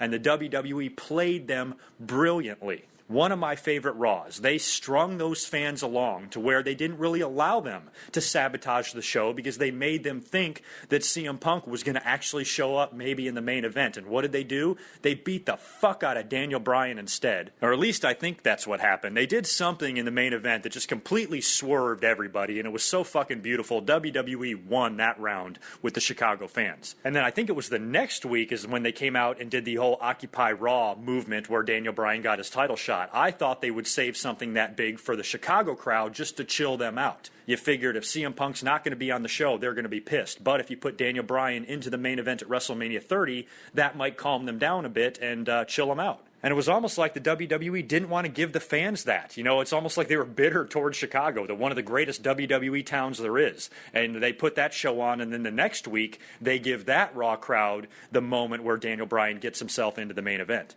And then I think it was even the week after that, the Triple H and Stephanie kind of got the revenge. Didn't they just beat the holy hell out of Daniel Bryan, just brutalize him? I loved, those few weeks of TV there, because it was great leading up to WrestleMania. The WWE actually did things right this year, with WrestleMania and their build-up and everything. And the way the fans were freaking out about Batista, I got to give them credit for changing their mind. That's just, it's just so refreshing that the WWE actually does consider, what the fans want a little bit. Still, even in today's era, they actually do that. And it was nice to see for a change. And what they did for Daniel Bryan at WrestleMania 30 was amazing. Who would have thought we would see that? You would think, actually, in a show like WrestleMania 30, a show that marks, the biggest anniversary that they've ever had, they would put, some big WWE type of star on top, like a Batista or a Randy Orton or a Rock or a Cena or something like that. The fact that they gave that show and that moment and that night to Daniel Bryan was pretty fucking awesome. That's a Ring of Honor guy. That's an independent wrestler who had worked for a decade before he even got to the WWE, for them to give him that moment, is pretty reassuring to those of us that still enjoy the in-ring aspect and the wrestler out there instead of the entertainer. And Daniel Bryan was over his shit, and they gave him his moment, and it was awesome. It's just a shame that what happened to Daniel Bryan happened because, he didn't even get to enjoy it. What, he have one match with Kane, and then next thing you know, it's neck surgery, he's got some problems, and he's still not back in the ring yet, and he might not even be ever. So it went from euphoria to hell, in a matter of a month. Daniel Bryan gets this great moment. All of us fans, we're jizzing on ourselves. This is the greatest thing we've ever fucking seen. And then just like that, with a snap of a fingers, it's all taken away. Poor Daniel Bryan, too. I mean, he just went through a shit ton of emotions. He won the WWE title, and I think like a week after that, he got married. And then I think a week after that, his dad died. And then, of course, he's got neck surgery. He has to forfeit the WWE title. It sucks. The guy just went through an emotional roller coaster of hell, I mean, he was happy, he was sad, he was pissed, disappointed, happy again, he was all over the place. So, I was worried about Daniel Bryan's mental state, just what he was dealing with in his own life, on top of him having to be the WWE champion, forfeiting the title, having a potentially career-ending neck injury and surgeries and all of that. You really feel for the guy. I will never forget on Raw, the night after WrestleMania 30. It's probably the first time in a long time that I've actually been choked up watching a wrestling show. Because unless somebody dies or something serious, real life takes place on wrestling, otherwise, to me, there's just no drama. Nothing will ever choke me up or get me emotional. But when Daniel Bryan was in the ring, cutting his first promo as WWE champion, and he couldn't even get any words out because the fans were cheering him, and then they just started cheering, "You deserve it." I don't know what it was about that, but when I heard them chanting that, I literally almost cried. That made me feel so good. The fans were, "You deserve it, because he did deserve it. It was so nice to see a guy like that. Like I said, it's just amazing. I've been watching wrestling forever. This is not something the WWE does that often. They did it at WrestleMania 20, giving the show to Eddie and Chris Benoit, but we all know what happened with Chris Benoit and how they can't enjoy that anymore. And now they give it to Daniel Bryan, basically kind of recreate that moment, the confetti, the celebration, the little hardworking underdog finally gets his due at the biggest show of all time, and then for him to come out and the fans just say, "You deserve it, man. We're all happy for you. We're happy the WWE gave you the opportunity because, nobody's more over than you." He was the hottest thing going, very hard worker. Fans respect him, which is big. When your fans respect your champion, that's huge. When the fans don't respect your champion, that's when you see problems. And, you don't take the champion seriously, or they get booed. And we've seen how fans treat guys like John Cena and shit like that. So having Daniel Bryan as champion was such a nice change, and it just pisses me off that we weren't able to enjoy it. It makes me upset for us that we're robbed of this. It makes me upset for Daniel Bryan that he's robbed of the opportunity to be the face of the company for a few months. I mean, he was going to hold that title for a while. The WWE was going to run with him and see how it went. I think he probably would have had to drop it to Brock at SummerSlam, but he would have had a nice run. And I just hope that Daniel Bryan is able to come back, and he's able to come back at 100%. And I hope the WWE cares enough about him to maybe pick his push back up. I would love to see him get right back into the mix. He never lost the title, so you would think he's entitled at least to a title shot right away when he gets back. But I think before we get ahead of ourselves, first things first, we all just need to wish Daniel Bryan good luck and happy health and hope that he is able to get back before we even talk about title shots. Daniel Bryan's health is what's most important to me. I want to see him back in the ring. I hope he's able to. It would be devastating. I mean, it would just suck so bad if he actually had to retire because of this. So I'm hoping that his neck issues and all of his health issues are resolved sooner rather than later, and we get him back in the ring. And if he is able to come back at 100%, I hope the WWE gives him another try because he's over. Even though he's been off TV for a while, when he came back to Raw a couple weeks ago, those yes chants were just as loud as ever. We miss you, D-Bry. Get your ass back in 2015, please. Now, if I had to pick a headline of the year, I think it can only be one thing, and that's the streak. I am still not over that. You don't just shake something like that off. Do you realize that if you were born the day after The Undertaker beat Jimmy Superfly Snuka at WrestleMania 7 to get his first WrestleMania victory, that you could be old enough to be a college graduate who's married with children? That is completely mind-blowing to me, and it hit me so hard when that streak ended. I didn't even know what to make of it. Probably one of the most shocking things I've ever seen. I can't believe they did that. I still can't believe they did that. It kind of hurts my soul a little bit because I really wanted the streak to stay intact forever. Definitely was not my favorite decision that the WWE has ever made. However, I don't mind it because of the buzz that it created. Because when you think about it, WrestleMania 30, Brock Lesnar versus The Undertaker. If The Undertaker would have beat Brock Lesnar, you know what would have happened? Everybody would have shit all over the match and would have questioned The Undertaker's mortality anyway. Because if you remember, the match sucked balls. It really did. It was a horrible match. What made the match was the complete and utter shock of the finish. I mean, the entire crowd's jaw dropped. Look at this motherfucker. That was the image of the year. This poor guy couldn't believe what he saw, and he wasn't the only one. Everybody around him was doing the same thing. But the big guy with glasses with his jaw hanging on the ground seems to be the image of the year, and that is exactly what I did. He and I had identical faces when I was watching WrestleMania 30 at home. I mean, I just couldn't believe they did that. A lot of stories have come out over the past few months about the streak. As it turns out, it was Vince McMahon's idea and Vince McMahon's call. He was the one that decided that he wanted the streak to end. I said right after WrestleMania, I'm like, there's no way. Undertaker is like Andre the Giant. He does what he wants. I think the WWE and Vince McMahon respect him enough to where they will basically let him call his own shots. I truly believe that. And when Vince McMahon said, we want you to lose, Undertaker, I guess, didn't argue it. Because I think if he did, I think if Undertaker truly did not want the streak to end and he made his case, I swear to you, Vince McMahon would have changed his mind. I think that that's how powerful of a presence the Undertaker is. But I think Undertaker, when he got the news, was like, well, if that's what he wants, that's what he wants. And you got to respect that because the Undertaker, you know, when you talk about guys being superheroes, everybody talks about Cena always winning, you know, being unstoppable. That was the Undertaker character. You know, he beat everybody and he no-sold everybody for the first 5 years that he was in the business. No matter what sort of move he took, he sat right up, didn't even hurt him. He would take finishers, he would take beatdowns from 8 people just to get up and walk out of the ring. So, I mean, the guy was impervious to pain. He was unstoppable, an unbelievable character, my favorite WWE character of all time. And the love I have for The Undertaker has got to be unmatched. I mean, I absolutely love him and his character and what he stands for. And the fact that he was presented with this finish for a match that he really didn't have to compete in anyway. He didn't have to work Mania. He came in to work it because he thought he was capable and he's got this streak going. And Vince says, okay, it's time. You know, you've been winning since 1991. It's finally time to lose. And Taker said, well, okay. If Taker had a problem with it, I don't think he said anything. And who knows what the future holds for Taker now. I don't know if we're going to see him at WrestleMania 31. I would like to see him involved. I would really like to see an Undertaker Hall of Fame ceremony at some point. I'm guessing that might be at 32 in Dallas. But he certainly looks like he's at the end of his road. The pictures that have come out of him, he does look very tired, very old, very frail,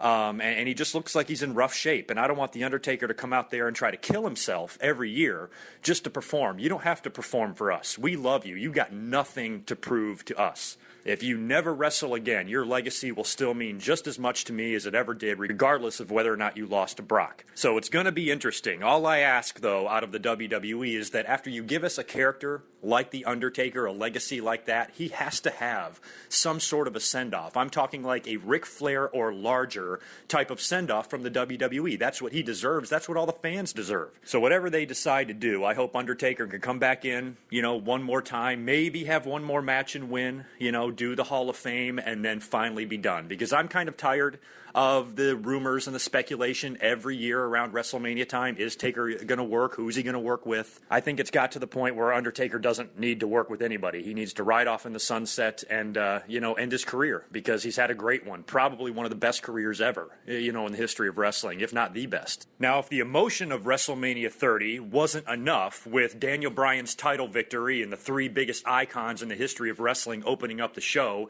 and the beloved Undertaker WrestleMania streak coming to an end, is if that weren't enough, we have to deal with the Ultimate Warrior. You talk about getting punched directly in the face with a huge dose of reality after we're all in this crazy emotional fantasy world of the WWE, this great roller coaster ride we've been taken on throughout the entire buildup of WrestleMania and then the show itself. And then the following night on Raw, we get to see the Ultimate Warrior cut a promo on Raw for the first time in 18 years. He finally patches things up with the WWE. All of the hard feelings and the bad blood is completely swept under the rug. Kisses and makes up with just about everybody he's had heat with. Comes out there and cuts a promo for the first time in nearly 2 decades in the WWE, giving the Ultimate Warrior's fans and the Ultimate Warrior character the closure that we've all been waiting for years from this guy. And he finally gets all of that done. He leaves the arena after a great weekend, gets on a plane and flies home, and as he's walking to his car, he drops fucking dead. Are you kidding me? Seriously? I cannot believe that happened. You couldn't write that any better. That is movie material. People in my life that I know that don't watch wrestling but maybe know of wrestling, if I tried to tell them this story, it's like they don't even understand. People who don't like wrestling have no idea what us as wrestling fans, as wrestling as a community, went through, during this weekend of WrestleMania 30 and The Ultimate Warrior. I already felt like someone died the night before when The Undertaker lost his streak. Now I have to process the shit with the Ultimate Warrior. I mean, I couldn't believe it. I felt so horrible for the Ultimate Warrior and his wife, and his daughters that basically had to witness that. Not to mention how eerie it was that basically every minute of the last 72 hours of his life was documented. I mean, he had cameras everywhere. They were doing that Ultimate Warrior documentary, I think, that came out on the WWE Network, which was fantastic. His whole journey through the Hall of Fame and him repairing his relationship with Vince McMahon and the WWE, that was all documented. And then the minute it was over, he dies. I mean, what the fuck is that about? I'm not trying to sound insensitive here. I'm just trying to sound practical. But thank God he didn't pass out and die during his promo on Raw or during WrestleMania 30 or during the Hall of Fame. I mean, imagine how that would have ruined the entire weekend. The fact that he died when he did, it was almost, Good Mike Work's an atheist, but it's almost like, I wonder if anybody else had anything to do with this, because he died. If he was going to die, it's almost as if he died at the exact right moment, which is bizarre. Of course, there's logical explanations for everything. This guy was on the juice and he died the same exact way a lot of other guys have died. Ultimate Warrior's not the only one. It's just the timing of it that is so strange. I actually think my most viewed YouTube video that I've ever done was my reaction to the Ultimate Warrior's death, because I came up right away. I mean, the minute that I read it on TMZ or wherever the fuck I saw it initially, within 5 minutes I was recording a commentary about it. And I think it was only 10 minutes long, but you could hear the shock in my voice. I don't think I was processing, what the fuck I had just heard. It was just an unbelievable series of events, and I don't think it's something that we're going to forget for a long time. I mean, this year, I'm telling you, this year is going to stick with us. We're going to look back at 2014 and say, wow, a lot of shit went down that year. I mean, the very way we view and watch wrestling also changed in 2014. WWE finally launched their very own network. The WWE Network is almost a year old, and by the way, I do plan around the year anniversary of the WWE Network to do a WWE Network review, basically a look back at the first year of the network, what it gave us, what I liked about it, what I disliked about it, the problems, the potential, the future, all of that stuff. So I thought that would be a cool video to do sometime in February, so keep a lookout for that. But the network launching was pretty fucking amazing. I mean, their big press conference they did, the big unveiling of the WWE Network that I think they did in Vegas. Stone Cold was there, Vince, Stephanie, Triple H, whole bunch of other people. I mean, that was really impressive. I mean, right off the bat, one of the first things they announced is that every pay-per-view ever from WWE, WCW, and ECW would be available on the network right away. And the even bigger news that every WWE pay-per-view will now be free on the network. If you're a subscriber for a mere $10 a month, you get every pay-per-view for free now. We used to have to pay $40 a pop for these buckets of shit. Now we get them for free. It was just amazing. I was like, sold. That's all you need to tell me. I don't need any other footage. I don't need Raws, Saturday Night's main events, any of that crap. I have all that stuff. Just the fact alone that the pay-per-views are free, sold. Here's my money. Now, internally, the WWE Network has not lived up to expectations, and that's a shame. I really want it to survive. I think we all should hope for the success of the WWE, because this is a very convenient way to follow pro wrestling, and especially for the pay-per-views. I don't want to have to go back to finding streams and going back to potentially buying these things on pay-per-view from a cable or satellite provider. Fuck that. You got to at least give the WWE credit for trying to stay, with the times. They're understanding that there's a lot done online. Hulu and Netflix and networks like that are highly successful.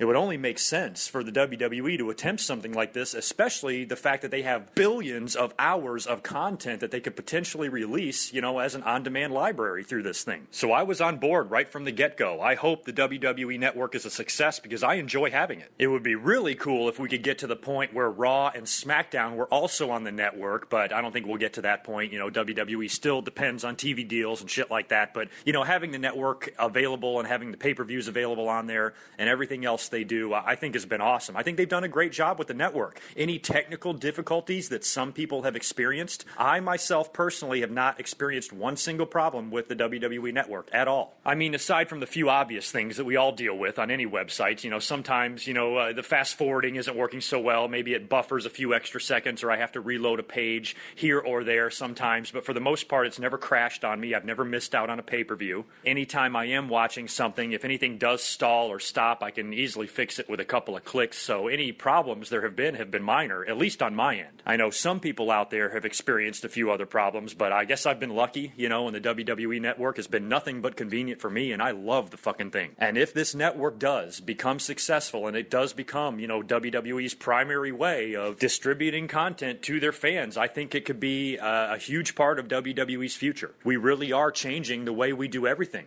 And this WWE network is a prime example of that. WWE took a big leap into the future with this thing, and I really hope it stays successful because I don't want to lose it. And I think if the WWE brand does survive another 30 years and WWE does continue to steamroll ahead, I do think that sometime in the future, probably the distant future, but I do think the WWE network might one day be the only way you watch WWE. They might not have anything on TV. As it stands right now, a lot of people are canceling cable and satellite subscriptions because they can watch everything online. So there's already a population of people out there that do not need cable TV or satellite and just do things online. So as we, move towards that, as we progress towards that, I wouldn't be surprised at all if the WWE network gets bigger in the future. But before that can happen, WWE network has to survive. Now, we had a few other less headline-making things that took place, but still very significant things that took place in 2014. One of them was the rise of some of the new blood in the WWE, most namely Rollins, Ambrose, and Reigns, The Shield. I was a huge Shield fan. I loved what the WWE did with that faction. They were cool, they were believable, they were badasses, and they were all good. And some of the work they did at the beginning of the year with the Wyatt family, another awesome faction, was so awesome to see. And then you even had a blast from the past. An old-school dominant faction from 10 years ago, Evolution, actually reforms. I would have never thought we would ever see an Evolution reformation in the WWE. The only reason I think we did was because of the circumstances surrounding Batista's return and WWE being dumb enough to try to make him a babyface and the fans shitting on it and wanting Daniel Bryan. They turned Batista heel, and since Triple H and Randy Orton are already heels, hell, why not? Put them all together again. And I love the fact that they did that. You know why? You know why they did it? To put the fucking Shield over. They had a couple of pay-per-view matches together, and they were awesome, and the Shield won, and it was fucking great. It's nice to see that in 2014. Everybody who thinks that certain wrestlers hold everybody back. Well, Triple H did a hell of a job putting over not only Daniel Bryan at WrestleMania 30, but now 3 other young guys in the Shield, and he did it alongside his buddies Randy Orton and Batista. So it's like they gave back a little bit for their reign of terror that they had on the wrestling industry in 2003 and 2004. So it was nice to see that. And then, of course, as you all know, I was devastated because the Shield broke up and they threw the big swerve at us. Seth Rollins, after fighting with the Shield so hard against Evolution, now turns his back on the group and joins up with Triple H and Randy Orton and Stephanie and becomes part of the Authority. Now, even though I hated that, the cool thing is that single-handedly launched all 3 guys into singles runs. And I liked the decision they made to make Rollins the guy that turned heel. Because when you think about it, Reigns and Ambrose, they seem to be the standouts in Evolution. So you already knew those guys were going to get some opportunities in their singles runs. Seth Rollins is the guy that kind of is forgotten, and he's a hell of an athlete, a hell of a wrestler. And I actually think he might be the guy, or one of the guys, that kind of fell into that void that was left when CM Punk took off from the WWE. They also gave him the Money in the Bank, so this guy's walking around with a title shot, and I fully expect him to cash it in successfully. I think it might not be for a while, but with a guy like Rollins, who you're trying to make, who's going to be a new star, he's very young, he's going to be a big part of your company's future, having him cash in unsuccessfully, I don't think would be that good of an idea. So I think they hold off for a long time, and whenever Roman Reigns becomes champion, that's when Seth Rollins needs to cash it in. That could be my prediction. Either that or John Cena actually does beat Brock Lesnar at the Royal Rumble in a very hard-fought match match. He's laying there, just in a heap, completely broken after winning the title, completely spent. And then Seth Rollins comes out and cashes in on Cena at the Royal Rumble, and you go with Seth Rollins versus Roman Reigns in the main event of WrestleMania. Why the fuck not? Why not center this WrestleMania around two young guys? Why do you really need the mega match? Maybe you can have the big, huge match somewhere in the middle of the card. If you're going to have Sting and Triple H or, Rock or Undertaker or Austin or any of those guys are going to do anything, maybe they can do that earlier on in the card, and you can center the main event. Since it's WrestleMania 31, you're blasting off into a new decade. Maybe the main event can be surrounded by two of your young stars on the roster. Seth Rollins goes into WrestleMania as champion and drops it to Roman Reigns. A Seth Rollins-Roman Reigns match would be much better than a Roman Reigns-John Cena match or a Roman Reigns-Brock Lesnar match, possibly. And I'll get into that more around WrestleMania season, but it was something that I was thinking about where, even though I don't think the WWE would do that, I certainly wouldn't be upset if they did. It would make sense. Why not, give the spot to two guys that are going to be the future of your company? We'll have to see. It could go a lot of different ways, but we're not here to talk about 2015. We're here to talk about 2014, the year that we are still currently in as of recording this commentary. So, the Shield breaking up and splitting up the way they did really helped get these guys on the map. The only guy that seems to be suffering is Dean Ambrose, who's lost every pay-per-view match he's had since the split, but still seems to be over as hell. He's definitely the most charismatic of the bunch, definitely the most entertaining of the three, and he's doing a great job. Roman Reigns, of course, is turning in to that next John Cena. You can kind of smell it. WWE seems like they're going to be going in that direction with him.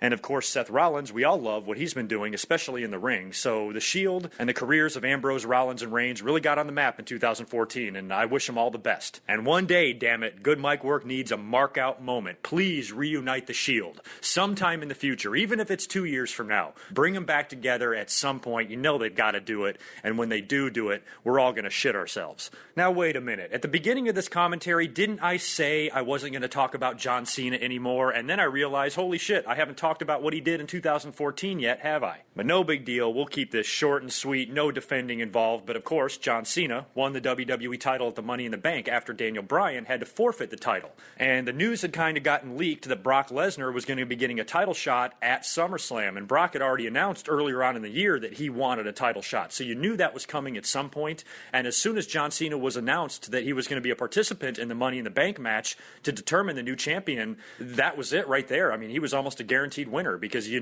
got to set up Brock and John Cena for SummerSlam. That's the marquee match you want. And who would have thought? Fucking Superman, the guy that never loses, the guy that overcomes all odds, beats 10 guys at a time sometimes when he has to, gets the fucking shit kicked out of him. Seriously, have we ever seen that in any year with any opponent or any champion ever? No, we have not. We have never seen a squash main event. I mean, it was 98% offense from Brock Lesnar and 2% offense from John Cena. Cena threw what? 4 punches, maybe hit an AA on Brock Lesnar, which Brock Lesnar kicked out before 1. I mean, it was a fucking beatdown, and of course the people that don't like John Cena, completely went unnoticed. And 2 weeks later, they'd forgotten all about that the guy, put over Brock Lesnar in one of the biggest ways ever, citing reasons like, oh, he didn't stay off TV long enough to sell the injury. I mean, fuck me. Can this guy do anything right? Sometimes I just want to beat my head on a fucking table because I cannot believe that this guy goes out there and gets squashed. Does that go unnoticed? I mean, think about that. Brock Lesnar not only ended the Undertaker streak, which was enough to shock me for life,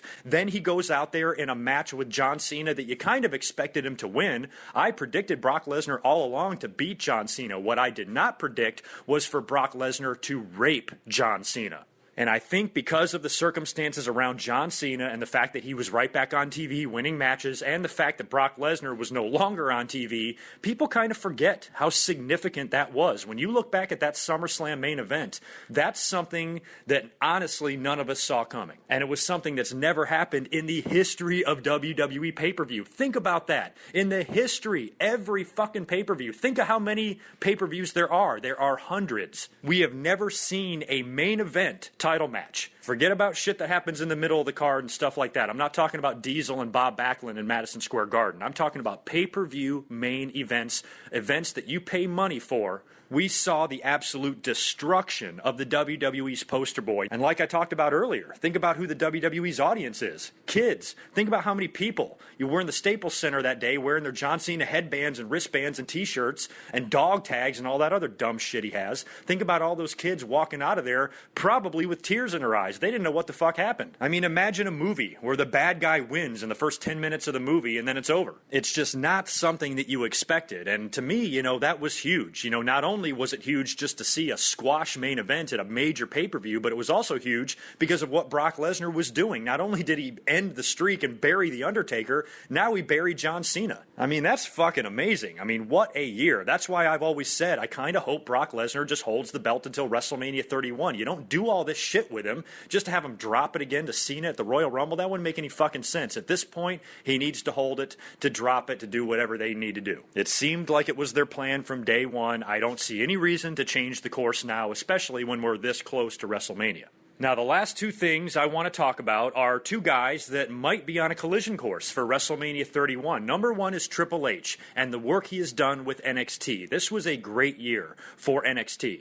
Now, I admittedly don't watch nearly enough of this as I should, but when I do watch it, and some of the pay-per-views they've done on the WWE Network have been fucking fantastic. What an amazing group of young athletes. They've got some good wrestling down there, and for a lot of fans, this is what I like about what they're doing because it's a simpler product. They're running NXT much like they ran WWE 20 years ago. Correct me if I'm wrong, but do they not tape 4 shows at a time? They might do one live and then tape 3 others after that to air, for the next 3 weeks on the WWE Network. I think their writing staff is incredibly small. They have a small core of veteran trainers there. They just have a lot of good wrestling people surrounding them at that performance center. And even though it's not like traveling worldwide and working your ass off in the independents and learning lots of different styles, it's still a very good training facility, much better than WCW's power plant ever would have been. And I think Triple H, he deserves a lot of credit for that. I know people hate to hear anything good be said about Triple H, but he's done a wonderful job.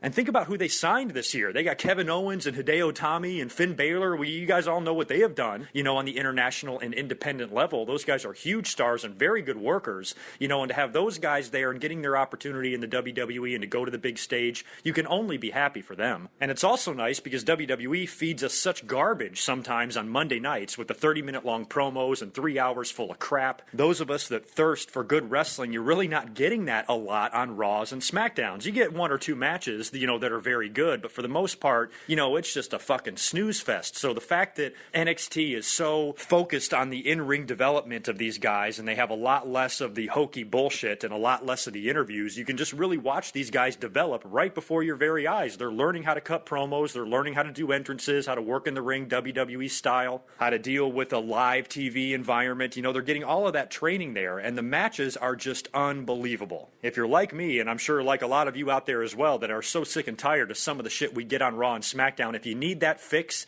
if you need to quench your thirst for good wrestling, you can stay right under the WWE's own umbrella and go to NXT and watch some of that shit. WWE is out TNAing TNA. TNA used to be the place you're supposed to go if you were sick of the WWE's nonsense and you wanted good in-ring wrestling. Well, now I'm getting that in the WWE too. And it's very reassuring, for a business and a company that seems like they make the most ass-backwards decisions sometimes. It's nice to know that you have a guy there like Triple H, which, like it or not, he's going to be one of the people running this company in the future. You cannot change it. You at least have to be happy that the guy has some sort of a love and a passion for the business, and he cares about the future. He's put a lot of work into NXT.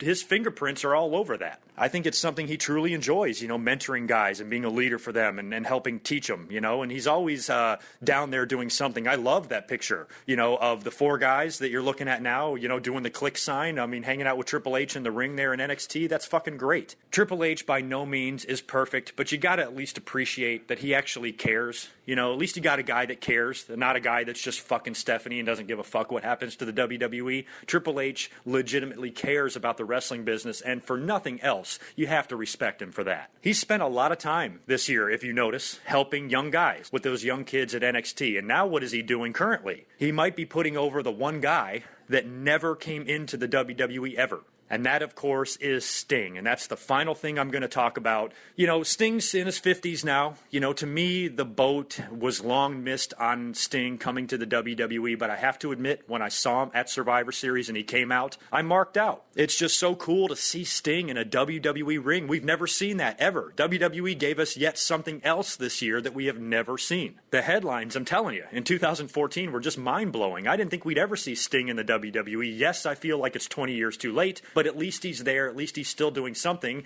and he's definitely capable of getting physical, and I think we're actually going to see that at WrestleMania, Triple H versus Sting. I don't think they would start all this shit at Survivor Series if they weren't going to head in that direction, and when you think about Sting and who his potential opponents could be and the types of matches he could have, I actually think Triple H is a really good opponent for him, because you can't put him in there with a young guy. You can't put him in there with Seth Rollins. That's not going to work. If you're going to have Sting work a match, you want to have him face an opponent that you would have always wanted to see him face back in the day. Now, ideally, that man would be The Undertaker, but we don't even know if Taker's going to work at WrestleMania, and it looks as if they might have given up on that idea anyway since they started this shit with Triple H. So if you're thinking of what kind of a match Sting could have, the best possible match, I think Sting and Triple H could tell a fairly decent story for WrestleMania. Given Sting's age, given the style that Triple H works, you know, he's very good at ring psychology and things like that, I think they could take the fans on a ride. Where I don't know if an Undertaker-Sting match would be as good. You're not going to get moonsaults, you're not going to get shooting star presses or anything like that, but what you are going to get is a good old-fashioned wrestling match. And for those of you that appreciate that type of match, I think it's going to be enjoyable to see. I don't know if 15-year-old kids are going to enjoy it, but I know I'm going to enjoy it.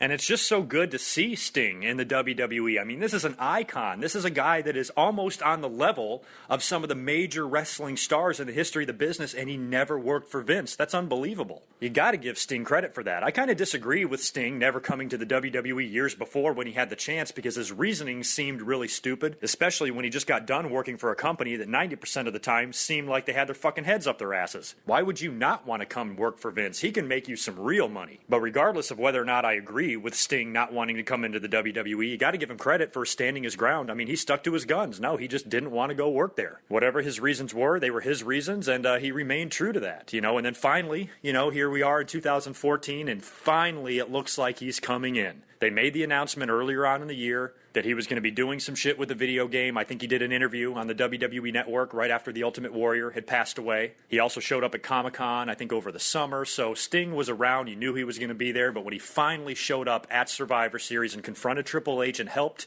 you know, Team Cena defeat Team Authority, and he kicked Triple H and nailed him with the Scorpion Death Drop, it was just fucking great to see that. And even though Sting is kind of old, I'm still excited that he's in the WWE. To me, it's just cool to see Sting's face. To me, that's the most surreal part. I really don't care, you know, what he does in the ring or anything like that. Just to see him there is like, wow, he finally made it. After all these years, he finally came into the WWE, and I think it's pretty obvious we're going to see a Hall of Fame induction. I would hope that it would be this year. I would like to see Sting go in at WrestleMania 31 and have the match with Triple H if he has to or whatever, and then next year reserve that for Undertaker. But Sting belongs in the Hall of Fame. It's something we need to see from him. WWE is really the only company out there that's capable of highlighting a wrestler's career because they own all of the footage that these guys participated in. Other than Sting's TNA shit, WWE owns it all. So if they want to do DVDs and they want to do documentaries and they want to do Hall of Fame stuff, Sting has got to go into the WWE to make this happen for himself. And he deserves it. He deserves to be recognized. He deserves to be remembered, you know, and he deserves to be immortalized in the WWE Hall of Fame. So that's what I'm hoping we see, you know, in 2015 is Sting go into the Hall of Fame.